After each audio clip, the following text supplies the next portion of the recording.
नमस्कार दोस्तों, मैं विजय तिवारी। स्वागत है आपका हमारे YouTube channel the book society में, जहां हम आज की क्लास में सब्जेक्ट कोड BHIC 101 के चैप्टर नंबर 1 भाग 2 पर चर्चा करेंगे। इससे पहले इस चैप्टर की एक वीडियो ऑलरेडी चैनल पर अपलोड है, जहां हमने यह पढ़ा था कि भारत के भौगोलिक क्षेत्रों का वर्णन कीजिए, जिसमें उत्तर में हमने हिमालय पर्वत, फिर गंगा और सिंधु के मैदानों और प्रायद्वीपीय भारत की चर्चा की थी। तो अगर आपने उस वीडियो को नहीं देखा है तो सबसे पहले उस वीडियो को जरूर देखिएगा, ताकि इस चैप्टर में आपको आगे समझने के लिए आसानी हो। आज की क्लास बहुत ही ज़्यादा महत्वपूर्ण होने वाली है, जहां इस चैप्टर में से ये प्रश्न कई बार पेपर में आया है और इस बार भी आने की संभावना बहुत ज़्यादा है।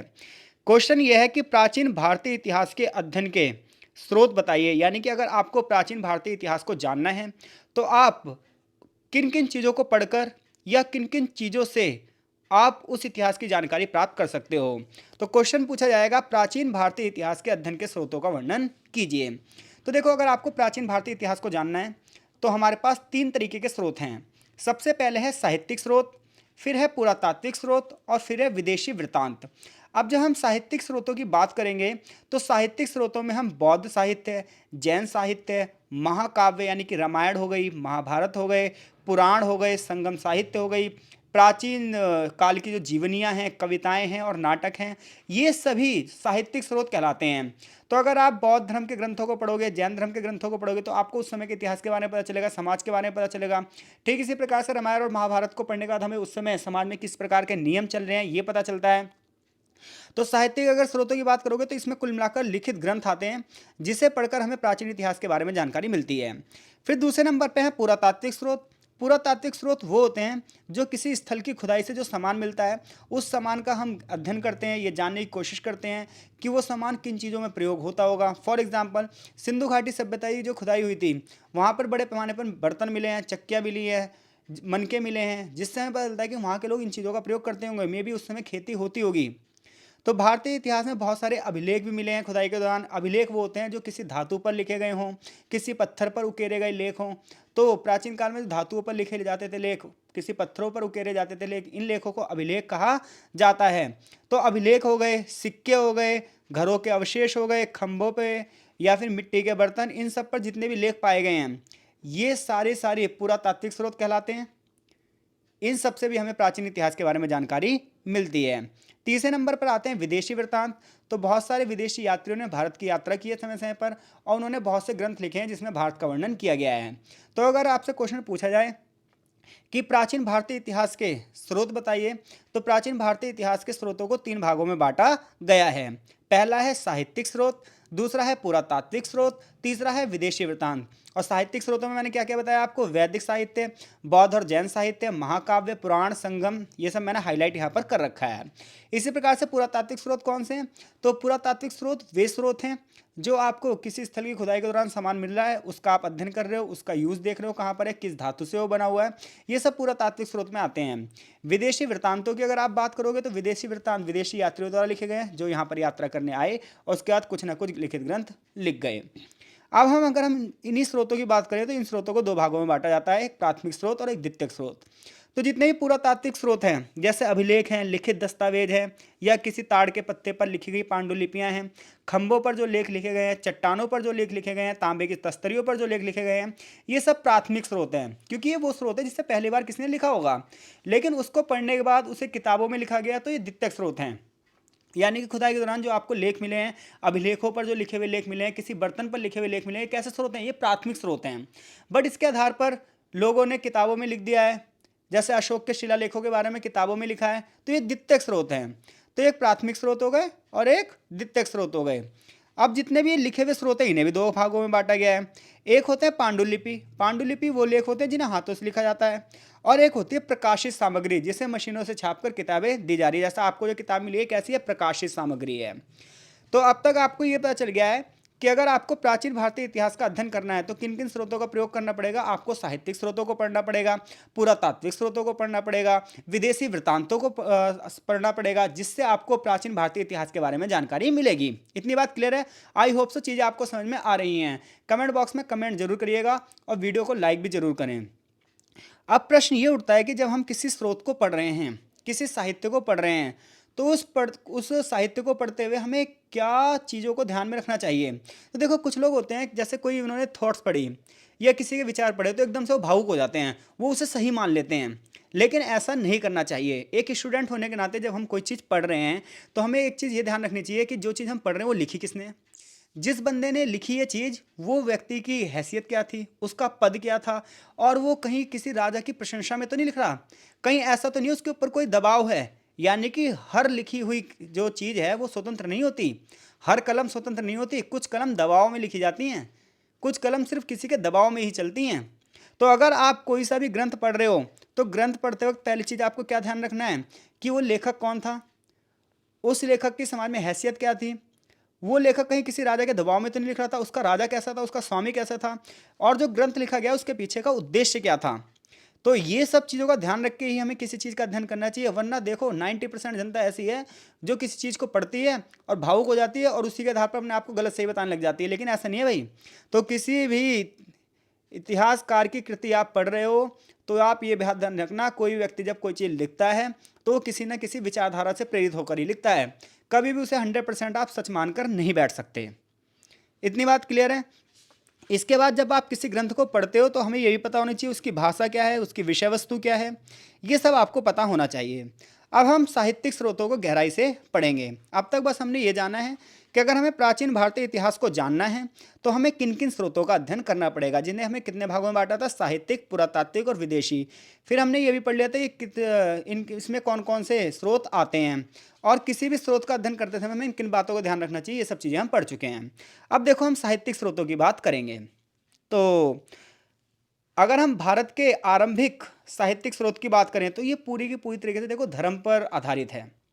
तो ऐसे में प्रश्न ये उठता है कि हम इसे धार्मिक साहित्य माने या इसका इतिहास में कोई रोल है। तो देखो भाई, जब भी कोई किताब लिखी जाएगी, चाहे वो धार्मिक ग्रंथ हो, चाहे वो ऐतिहासिक ग्रंथ हो, चाहे वो राजनीतिक ग्रंथ हो, चाहे वो सांस्कृतिक ग्रंथ हो, हर किसी का इतिहास के पन्नों से कोई ना कोई लेना देना होगा ही होगा। तो अगर आप भारत के प्रारंभिक साहित्य को देखोगे तो वो धर्म से भरा हुआ है, ब्रह्मांड के विज्ञान से भरा हुआ है, जादू टोने से भरा हुआ है, बहुत सारे अनुष्ठान, यज्ञ, हवन, पूजा पाठों से भरा हुआ है, पौराणिक कथाओं से भरा हुआ है। अब ऐसे में समस्या ये है कि उसका टाइम पीरियड नहीं सेट किया गया।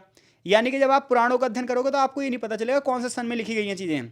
ब्रह्मांड के बारे में आप पढ़ोगे तो पता नहीं चलेगा कौन से सन में चीज़ें लिखी गई हैं। तो तिथिबद्ध तरीके से नहीं लिखी गई, ऐसा इतिहासकारों का मानना है। तो ऐसे में लोग ना इसे संशय की निगाहों में देखते हैं कि ये चीज़ें सच भी हैं या नहीं हैं, या ये ऐसी लिख दी गई हैं। तो जैसा कि आपको पता ही है, सबसे प्राचीन लिखित स्रोत हमारे हैं वेद, जो कि 4 हैं: ऋग्वेद, यजुर्वेद, सामवेद, अथर्ववेद। ऐसी फिर उपनिषद हैं, ब्राह्मण साहित्य हैं, सूत्र हैं, पुराण हैं, जिनसे हमें उस समय के धार्मिक विषय के बारे में तो जानकारी मिलती ही मिलती है। इसके साथ साथ हमें वहाँ की सामाजिक व्यवस्था के बारे में पता चलता है। जैसे धर्म, आप अगर महाभारत पढ़ रहे हो तो महाभारत से हमें उस समय के धर्म के बारे में तो पता चल रहा है, समाज में रूल क्या थे, पितृवंशिकता के नियम क्या थे ये भी पता चलता है, विवाह के नियम क्या थे ये भी पता चलता है। इसके अलावा व्यापारिक गतिविधियां होती थी या नहीं होती थी ये भी हमें पता चलता है, राजाओं के संबंध क्या थे ये सब हमें पता चलता है साहित्यिक स्रोतों से। तो जब आप साहित्यिक स्रोतों की बात करोगे तो हमारे जो साहित्यिक स्रोत हैं वो धर्म, कर्मकांडों से, ब्रह्मांड विज्ञान, जादू टोने और अनुष्ठानिक चीज़ों से भरे हुए हैं, जिसमें हम सबसे पहले वेदों का अध्ययन करेंगे। तो देखो वेद का मतलब क्या होता है। तो भारतीय उपमहाद्वीप का सबसे पहला साहित्यिक साहित्य कौन सा है, वैदिक साहित्य। और वेद शब्द का अर्थ क्या है, तो वेद शब्द का मतलब है जानना। वेद शब्द संस्कृत मूल के विद शब्द से बना है, और जिसका मतलब क्या होता है बच्चों, जिसका मतलब होता है जानना। वेद का अर्थ है ज्ञान। वेद मौखिक साहित्य का उत्कृष्ट है, और जिसे ऋषि मुनि पढ़ते थे और उनके शिष्य उन्हें सुनकर सीखते थे। वेदों की अगर बात की जाए तो वेद में 4 संहिताएं हैं। तो वेदों में कितनी संहिताएं हैं, वेदों में 4 संहिताएं हैं। ऋग्वेद में अगर हम बात करें तो इसमें प्रशंसा के गीत लिखे गए हैं। अथर्ववेद, इसमें जादू टोने के सूत्रों का ज्ञान रखा गया है। सामवेद, इसमें गीत और धुनों के ज्ञान की बात की गई है। यजुर्वेद, इसमें पूजा पाठ के संग्रह की बात की गई है, यज्ञ हवन पूजा पाठ की बात की गई है।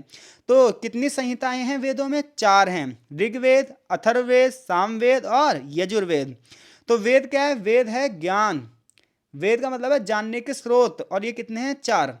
तो अगर आपको वेदों का ज्ञान है तो आप समझ लीजिए प्राचीन भारत के आपको बहुत सारी चीज़ें इसमें पता चल जाएंगी। आज भी ये माना जाता है कि लोग ज्ञान विज्ञान की जो खोज कर रहे हैं उनका बहुत बड़ा बेस एक वेद ही है। वेदों का अध्ययन करने के बाद ही बड़े पैमाने पर बहुत सारी खोजें संभव हो पाई हैं, ऐसा बहुत सारे लोगों का कहना है।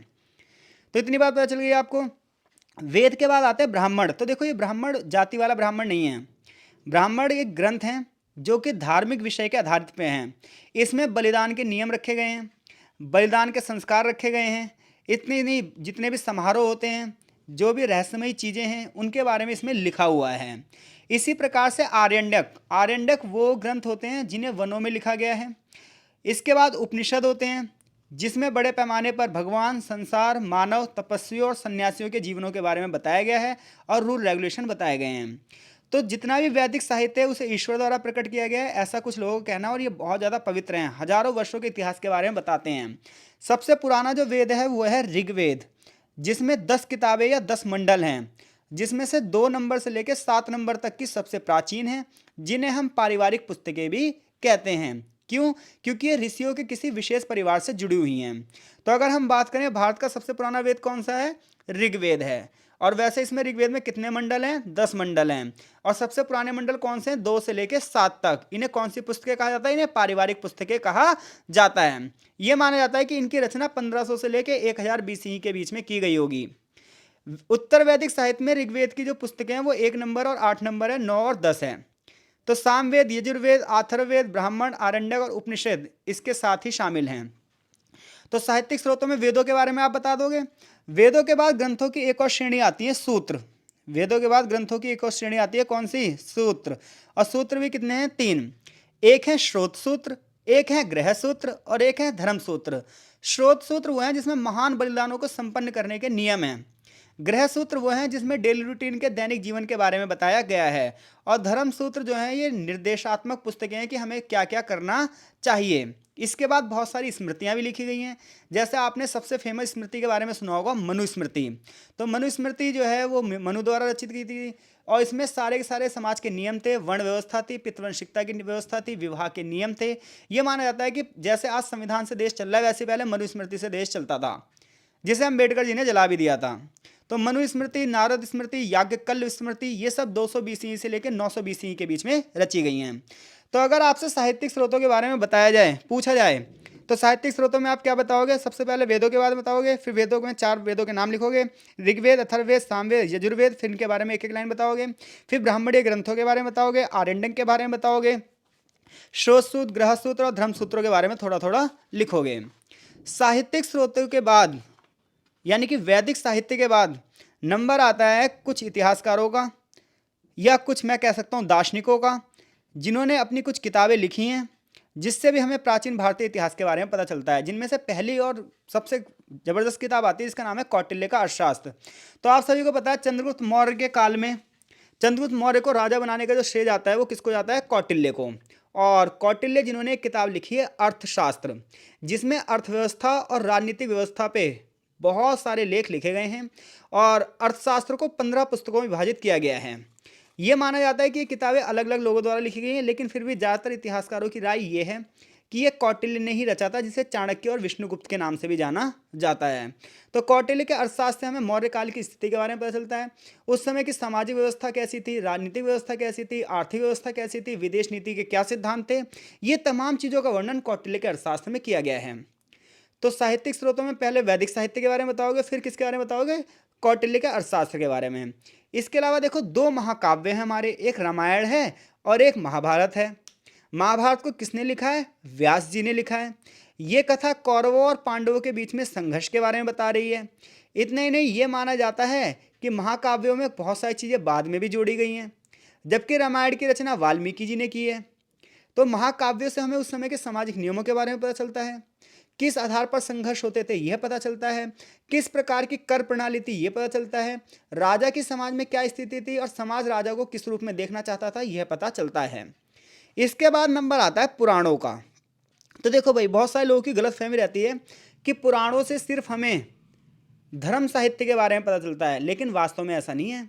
अगर आप पुराणों को पढ़ोगे तो आपको बहुत सारे राजाओं की वंशावलियों के बारे में पता चलेगा। यानी कि राजनीतिक व्यवस्था को जानने का भी बहुत अच्छा स्रोत है कौन, पुराण। तो पुराण ऋषि व्यास द्वारा लिखित हिंदू ग्रंथों की एक श्रेणी है। 18 पुराण हैं, कई उपपुराण हैं, जिन्हें 400 CE तक पूरा किया गया था। और अगर हम पुराणों की विषय वस्तु की बात करें तो इन्हें 5 भागों में बांटा गया है। पहली है सर्ग, फिर है प्रतिसर्ग, फिर है मनवतर, फिर है वंश, फिर है वंशानुचरित। सर्ग का मतलब है विश्व का निर्माण कैसे हुआ, प्रतिसर्ग में ब्रह्मांड के निर्माण की बात की जा रही है। मनवतर में मानवों के काल की बात की जा रही है। राजा मनु के बारे में बताया जा रहा है। वंश में देवताओं राजाओं और संतों की वंशावलियों के बारे में बताया गया है। और वंशानुचरित कुछ शाही राजवंशों के वृतांत और उनकी जीवन कथाओं का वर्णन किया गया है। प्रमुख पुराणों की अगर देखो बच्चों आप बात करोगे तो आपने नाम सुना होगा वायु पुराण, ब्रह्मांड पुराण, ब्रह्मा पुराण, हरिवंश पुराण, मत्स्य और विष्णु पुराण, जिसमें बहुत सारी जानकारी है जिसे इतिहासकार इतिहास को समझने में क्या करते हैं, यूज करते हैं। तो देखो पुराणों को आप हल्के में नहीं ले सकते, इससे हमें बहुत सारी जानकारियाँ मिलती हैं। पुराणों में प्राचीन भारतीय इतिहास के पुनर्निर्माण के लिए बहुत सारे जानकारी हैं।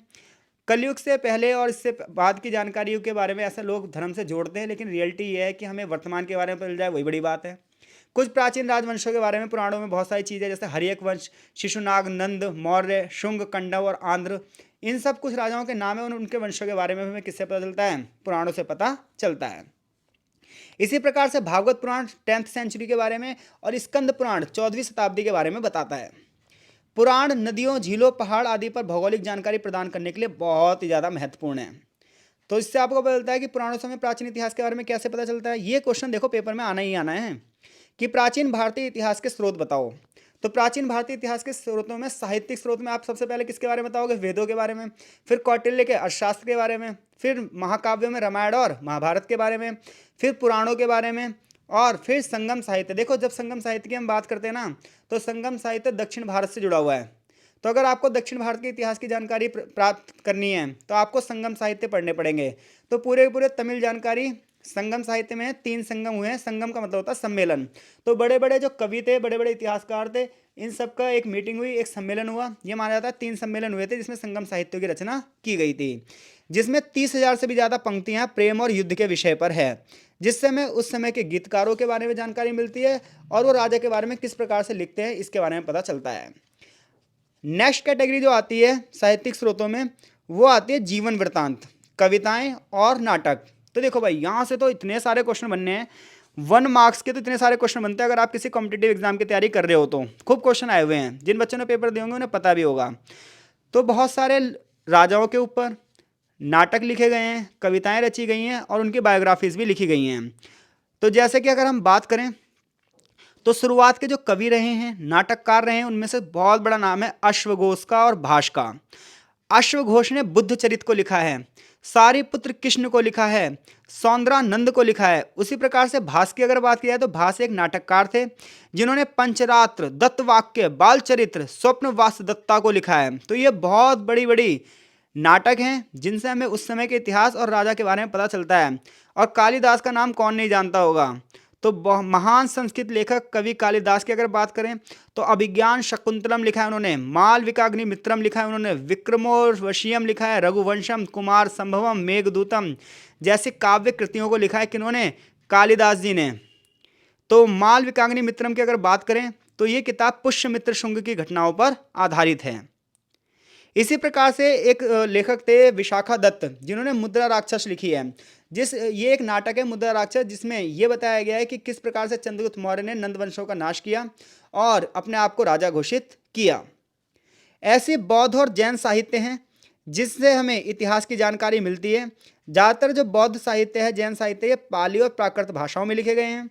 बुद्ध की मृत्यु के बाद ये बौद्धिक ग्रंथ लिखे गए हैं जिन्हें त्रिपिटक कहा गया है। तो त्रिपिटक इसलिए कहा गया, देखो त्रिपिटक का मतलब है 3 पिटारे तथा 3 टोकरियां, क्योंकि ये 3 थे इसलिए इन्हें त्रिपिटक कहा गया। एक था सुत्त पिटक, एक था विनय पिटक और एक था अभिधम पिटक। तो अगर आप इन पिटकों को पढ़ते हो, यानी कि इन पुस्तकों को पढ़ते हो, तो इसमें बुद्ध की शिक्षाएं लिखी गई हैं, भिक्षुओं के नियम लिखे गए हैं और महाजनपदों का वर्णन किया गया है। जैसे कि अभिधम पिटक राजा अशोक के समय पर जो है लिखा गया था। तो इन पिटक को पढ़ने से सिर्फ आपको बौद्ध और जैन के बारे में नहीं पता चलेगा, बल्कि आपको यही पता चलेगा कि उस समय कौन से शासक थे, किन्होंने बौद्ध धर्म को संरक्षण दिया, किन्होंने नहीं दिया। जैसे सुत्त पिटक में कहानी हैं, कविताएं हैं, संवाद हैं, बुद्ध के प्रवचन हैं। विनय पिटक में भिक्षुओं के लिए 227 नियम लिखे गए हैं कि भिक्षुओं को क्या क्या करना चाहिए और क्या क्या नहीं करना चाहिए। इसी प्रकार से अभिधम पिटक की रचना की गई है। इसके अलावा सुत्त पिटक में 5 निकाय हैं, जैसे कि खुद्दक निकाय में प्रवचन लिखे गए हैं। थैर गाथा और थैरी गाथा में जातकों की कथाएं शामिल हैं। थैर पुरुषों के लिए था और थैरी उन स्त्रियों के लिए जिन्होंने बौद्ध धर्म में आकर मोक्ष की प्राप्ति करी हो। तो थैरी गाथा भारत की पहली कविता संग्रह है जिसे महिलाओं द्वारा रचा गया है। ये बताती हैं कि बौद्ध धर्म को फॉलो करने के लिए, बौद्ध धर्म को मानने के लिए शुरुआत में स्त्री और पुरुष के आधार पर भेद था, हालांकि आगे चलकर यह भेद हट गया। इसी प्रकार से जैन साहित्यों की बात करोगे आप, तो जैन साहित्यों में हमें दिगंबरों के और श्वेतांबरों के बारे में बताया जाएगा। तो देखो भाई, जो जैन महाराज कपड़े नहीं पहनते वो दिगंबर हैं, और जो सफ़ेद कपड़े धारण करते हैं वे श्वेतांबर हैं।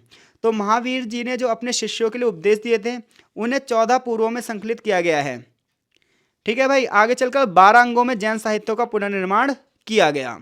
तो 12 अंग हैं, 12 उपांग हैं, 10 प्रकरण हैं। यहाँ लिखा हुआ है भाई, 6 चेत सूत्र हैं, 2 सूत्र हैं और 4 मूल सूत्र हैं। ये सब जैन साहित्य हैं, जिससे हमें ना सिर्फ जैन धर्म के बारे में, जैन शिक्षाओं के बारे में, बल्कि जैन इतिहास के बारे में भी पता चलता है, और समाज में क्या रीति रिवाज थे ये भी पता चलता है। तो अगर एग्जामिनर पूछेगा कि प्राचीन भारत के इतिहास को जानने के लिए साहित्यिक स्रोत किस प्रकार से एक महत्वपूर्ण भूमिका निभाते हैं, तो आई होप सो इस प्रश्न का उत्तर देने में आप पूरी तरीके से सक्षम हैं।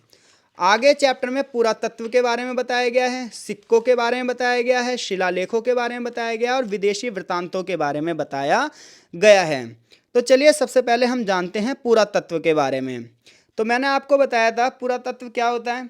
तो पुरातत्व के अंतर्गत इतिहास को समझने के लिए, हमारे अतीत को समझने के लिए भौतिक सामग्री का अध्ययन किया जाता है।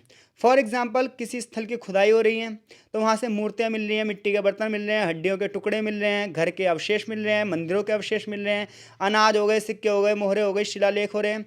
तो इन सब का जब हम अध्ययन करते हैं तो ये अध्ययन पुरातत्व के अंतर्गत आता है। तो इतनी बात पता चल गई आपको, किसी स्थल की खुदाई हो रही है और उस स्थल की खुदाई के बाद जो सामान मिल रहा है उस सामान का हम अध्ययन कर रहे हैं, उससे इतिहास को जानने की कोशिश कर रहे हैं। तो ये कौन से विज्ञान में आएगा? पुरातत्व विज्ञान में आएगा। तो पुरातत्व उत्खनन से हमें ये पता चलता है, जैसे पूरी की पूरी सिंधु घाटी सभ्यता के बारे में हमें पुरातत्व विज्ञान से ही पता चला है। मिस्र की सभ्यता के बारे में हमें पुरातत्व विज्ञान से ही पता चल रहा है। उत्खनन यानी खुदाइयों से और खोजों से ये पता चलता है कि उस समय व्यापार कैसे होता था, किन राजाओं से संबंध था, किन राज्यों से संबंध था, अर्थव्यवस्था कैसी थी, विभिन्न पहलू, धर्म, सांस्कृतिक पहलू, इन सब के बारे में हमें बहुत सारी जानकारियाँ मिलती हैं। खुदाई में जो सामान मिलता है उससे हमें ये पता चलता है कि वहाँ के लोग कैसे रहते थे, वो लोग क्या खाते थे, वो लोग कौन से कपड़े पहनते थे। उत्खनन के माध्यम से हमने इतिहास को कई भागों में बांटा है, जैसे पुरा पाषाण काल, मध्य पाषाण काल, नव पाषाण काल, जो कि आगे चैप्टर में हमें पढ़ाया भी जाएगा। पुरातत्व के बाद आते हैं सिक्के। तो उत्खनन के माध्यम से बड़े पैमाने पर मुद्राएं मिली हैं। तो देखो, अगर कहीं पर मुद्रा मिली है तो उससे हमें क्या पता चलता है? अगर कहीं पर हमें मुद्रा मिली है तो उससे हमें यह पता चलता है भाई वो मुद्रा किस धातु की बनी है। तो इसका मतलब वो धातु उस समय होगी। उस मुद्रा पे किस चीज़ के निशान बने हुए हैं, कौन से चिन्ह बने हुए हैं, जिससे पता चलता है कि उन चिन्हों को लोग मानते होंगे। फिर कहीं कहीं मुद्राओं पर तो भैया ये भी पता चल रहा है कि राजाओं की आकृति बनी हुई है, राजाओं के मुख आकृति बनी हुई है, जिससे पता चलता है ये राजा रहा होगा। तो सिक्कों का अध्ययन जो है ये इतिहास की जानकारी का एक बहुत बड़ा स्रोत है। सिक्कों के अध्ययन को मुद्रा शास्त्र कहते हैं। तो सिक्का एक धातु मुद्रा है जिसका एक निश्चित आकार है, जिसका अपना एक वजन है। कौन इसको जारी कर रहा है, उस पर इसने क्या संदेश लिखे हैं, कौन सी भाषा है, किस क्षेत्र में है, व्यापार होता होगा, ये सब चीज़ें हमें सिक्के से पता चल रहा है। यानी कि देखो, एक सिक्के से क्या क्या चीज़ें पता चल रही हैं। सबसे पहले सिक्का जिस धातु का बना है इससे पता चलता है उसमें वो धातु चलती होगी। सिक्का जिन क्षेत्रों से मिला ये पता चलता है इन क्षेत्रों में व्यापार होता होगा, तभी तो सिक्का चला है। जिस राजा ने जारी किया उसके बारे में पता चलता होगा, जो भाषा लिखी होगी उस भाषा के बारे में पता चलता होगा। वो क्षेत्र गांव है, कस्बा या शहर है, कृषि हो रही है, व्यापार हो रहा है, ये सब हमें सिक्कों से पता चल रहा है। कुछ राजाओं ने तांबे के सिक्के जारी करे, कुछ चांदी के, कुछ ने सोने के, किसी ने शीशे से, कुछ मिट्टी के बने भी सिक्के हैं। कुषाण काल से संबंधित बहुत सारे सिक्के हैं जो सोने के सिक्के हैं, जिससे पता चलता है उस समय व्यापार बहुत तगड़ा होता होगा। उपमहाद्वीप में यानी कि भारत की बात करोगे तो सबसे पुराने सिक्के आहत सिक्के हैं। ये सिक्के ज़्यादातर चांदी के और कभी कभी तांबे के बने होते थे। इसी प्रकार से अगर हम बात करें, सबसे पुराने सिक्कों में केवल ना केवल चिन्ह होते थे बल्कि राजाओं के, देवी देवताओं के भी चिन्ह बने होते थे, उनके नाम होते थे, उनकी तिथियां होती थी, जिससे हमें पता चलता है। जैसे शक राजाओं के बारे में, सप्तवाहन राजाओं के बारे में हमें सिक्कों से ही पता चलता है। मौर्यों के बाद के जो भी राजा थे उन्होंने सीसा, पोटीन, तांबा, कांस्य और चांदी सोने के सिक्के जारी करे हैं, बड़ी तादाद में सिक्के जारी करे हैं, जिससे हमें पता चलता है कि उस काल में बड़े पैमाने पर व्यापार होता होगा। गुप्त राजाओं ने बहुत सारे सोने के सिक्के जारी करे हैं जिन्हें दिनार कहा जाता था। तो सिक्कों पर जो ठप्पे हैं, जो आकृतियां हैं, उससे हमें पता चलता है। जैसे कि समुद्रगुप्त जो राजा था उसे उसके सिक्कों पर वीणा बजाते हुए दिखाया गया, जिससे पता चलता है कि वो कितना ज़्यादा वीणा से प्रेम करता होगा। हालांकि गुप्त साम्राज्य के पतन के बाद शुद्ध सोने के सिक्कों में गिरावट दर्ज आई। लोग ये कहते हैं कि मे बी इस टाइम पे व्यापार खत्म हो गया होगा। तो सिक्कों से हमें इतिहास के बारे में क्या पता चलता है, ये बात आपको पता चल गई होगी। बहुत सारे बच्चे असाइनमेंट के लिए पता है क्या करते हैं, असाइनमेंट के लिए असाइनमेंट को खरीदते हैं, पैसे खर्च करते हैं। अगर आप किताब को लाइन टू लाइन पढ़ रहे हो तो आपको सारे असाइनमेंट के आंसर इसी में मिल जाएंगे। तो असाइनमेंट अपने आप बनाओगे तो पेपर से पहले की एक अच्छी तैयारी हो जाती है। तो इसीलिए हम लाइन टू लाइन इसे पढ़ा रहे हैं आपको। आई होप सो चीज़ें आपको समझ में आ रही होगी। अपना समर्थन जरूर देते रहें और कमेंट बॉक्स में कमेंट जरूर करें। अब हम बात कर रहे हैं शिलालेखों की। शिलालेख क्या होते हैं? तो शिलालेखों के अध्ययन को पुरालेख शास्त्र कहा जाता है। शिलालेखों के अध्ययन को पुरालेख शास्त्र कहा जाता है।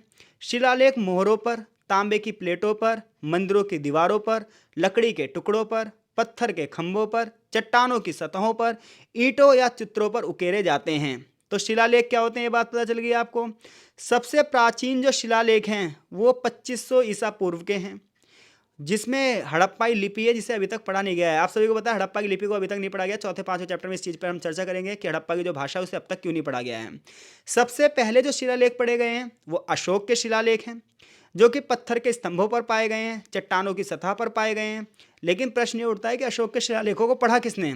तो अशोक के शिलालेखों को सबसे पहले जेम्स प्रिंसेप ने पढ़ा है 1837 में। जेम्स प्रिंसेप की बात की जाए तो वो ईस्ट इंडिया कंपनी के एक सिविल सेवक थे और उन्होंने अशोक के अभिलेखों को पढ़ा। अशोक के अभिलेख ब्राह्मी लिपि में पाए गए हैं और खरोष्टी लिपि में पाए गए हैं। अशोक के शिलालेखों की जो लिपि थी वो बहुत विकसित थी, इसलिए उसे पढ़ लिया गया। लेकिन जो हड़प्पाई लेख थे वो चिन्हात्मक थे, उन्हें नहीं पढ़ा गया है। अशोक के शिलालेखों से हमें श्रीलंका के अनुराधापुर के बारे में पता चलता है। श्रीलंका में अनुराधापुर की खुदाई में छोटे लेखों वाले बर्तनों के ठीकरे मिले हैं, जिससे हमें मौर्य काल की जानकारी मिलती है। संस्कृत का पहला शिलालेख लगभग 1st सेंचुरी BCE का है, जो कि प्राकृत और संस्कृत भाषा में मिला है। इसके बाद शाही अभिलेखों की भाषा संस्कृत ने ले ली। अशोक के शिलालेखों में राजकीय आदेश हैं। अशोक का लुम्बिनी में एक स्तंभ लेख मिला है, एक स्मारक लेख मिला है, जिसमें अशोक द्वारा बुद्ध के जन्म स्थान की यात्रा का वर्णन किया गया है। तो इस प्रकार से आपको शिलालेखों से प्राचीन राजाओं के बारे में, उनकी सीमाओं के बारे में, उस समय की भाषा के बारे में, इन सब की जानकारी मिलती है। तो अभिलेख राजनीतिक, सामाजिक और आर्थिक इतिहास का एक अच्छा स्रोत है। वो इतिहासकारों के लिए बहुत ज़्यादा मूल्यवान है, क्योंकि उस समय जो घटनाएं घटी हैं, आम लोगों का जीवन यापन कैसा होगा, उनके बारे में पता चलता है। लेकिन फिर भी मैं आपको बताऊं, शिलालेखों की बहुत सारी समस्याएं हैं। बहुत सारे शिलालेख अभी तक पढ़े नहीं गए हैं, या समय के साथ उनमें टूट फूट हो गई है, या फिर लुप्त हो गए हैं, जिससे इतिहास की जानकारी विलुप्त है। साधारण जनता के बारे में शिलालेखों से नहीं पता चलता, क्योंकि शिलालेखों से हमें उन्हीं लोगों के बारे में पता चलता है जिन्होंने इन शिलालेखों को बनवाया है। लास्ट में इस चैप्टर में है विदेशी वृत्तांत। तो जैसा कि मैंने आपको बताया था, बहुत सारे यात्री, तीर्थयात्री, व्यापारी, सैनिक, राजदूत, ये लोग भारत में समय समय पर आते रहे हैं और इन्होंने बहुत सारी किताबें लिखी हैं, जिससे हमें भारत के बारे में पता चलता है। जैसे कि यूनानी लेखक एक व्यक्ति का उल्लेख करते हैं जिसका नाम है सैंड्रोकोटस। तो ये माना जाता है कि वे एक युवा के रूप में सिकंदर से मिले थे। लेकिन ये सैंड्रोकोटस कौन था? तो 18th सेंचुरी में एक इतिहासकार थे विलियम जॉन्स। इन्होंने कहा सैंड्रोकोटस और कोई नहीं, चंद्रगुप्त मौर्य है। सेल्यूकस के दूत मैगस्थनीज ने इंडिका, यानी कि जब सिकंदर जो क्षेत्र जीत गया था उस क्षेत्र पर उसने सेल्यूकस को छोड़ दिया था। तो सेल्यूकस ने एक किताब लिखी इंडिका। इंडिका में उसने चंद्रगुप्त मौर्य के बारे में बताया है। इसी प्रकार से पेरिप्लस ऑफ एरिथ्रियन सी और टॉलमी एक व्यक्ति थे जिन्होंने ज्योग्राफी लिखी। इन ग्रंथों से हमें भारत के भूगोल और व्यापार के बारे में पता चलता है। ऐसे एक व्यक्ति थे स्टैरबो, एरियन, इन्होंने प्लिनी द एल्डर लिखी है, जिससे हमें समुद्री व्यापार के बारे में पता चलता है। बहुत सारे चीनी बौद्ध यात्री भी आए हैं जिन्होंने भारत का दौरा किया और बौद्ध धर्म के बारे में उन्होंने बताया है। जैसे कि हेनसांग ने 639 सी में अपना घर छोड़ दिया था और भारत में 10 साल तक रहा। ऐसे एक व्यक्ति था फहान और ऐसी था हेनसांग। इन्होंने गुप्त और हर्षवर्धन के समय पे उस समय की राजनीतिक व्यवस्था कैसी थी, सामाजिक व्यवस्था कैसी थी, धार्मिक व्यवस्था कैसी थी और आर्थिक व्यवस्था कैसी थी, इन सब के बारे में बताया है। इसी प्रकार से आगे चलकर Alberuni, Ibn Battuta, Domingo Paes, Pelsaert नाम के कई सारे यात्री भारत में आएंगे और भारत के भूगोल, भारत के इतिहास, भारत की राजनीतिक व्यवस्था, सांस्कृतिक व्यवस्था, राजाओं के बारे में, यहाँ की अर्थव्यवस्था आगे है तो क्यों है, पीछे है तो क्यों है, किन चीज़ों का व्यापार हो रहा है, इन सब के बारे में जानकारी देंगे। तो अगर आपको प्राचीन भारत के इतिहास जानना है तो किन किन स्रोतों का प्रयोग करना पड़ेगा? साहित्यिक स्रोतों का प्रयोग करना पड़ेगा। उसके बाद साहित्यिक स्रोतों में किसका प्रयोग करना पड़ेगा? आपको वेदों का अध्ययन करना पड़ेगा, पुराणों का अध्ययन करना पड़ेगा, महाभारत और रामायण का अध्ययन करना पड़ेगा, बौद्ध और जैन साहित्यों का वर्णन करना पड़ेगा। फिर पुरातत्व के बारे में बताओगे आप, सिक्कों के बारे में बताओगे, शिलालेखों के बारे में और विदेशी वृत्तांतों के बारे में। तो ये क्वेश्चन बड़े मार्क्स में आएगा। आई होप सो इस प्रश्न का उत्तर देने में आप सक्षम हैं। चीज़ें समझ में आई या नहीं आई आप हमें ज़रूर बताइएगा। मिलते हैं आपसे नेक्स्ट चैप्टर की वीडियो में, तब तक के लिए बहुत बहुत धन्यवाद। ये चैप्टर यहीं खत्म होता है, आगे चैप्टर का सारांश है और शब्दावली है।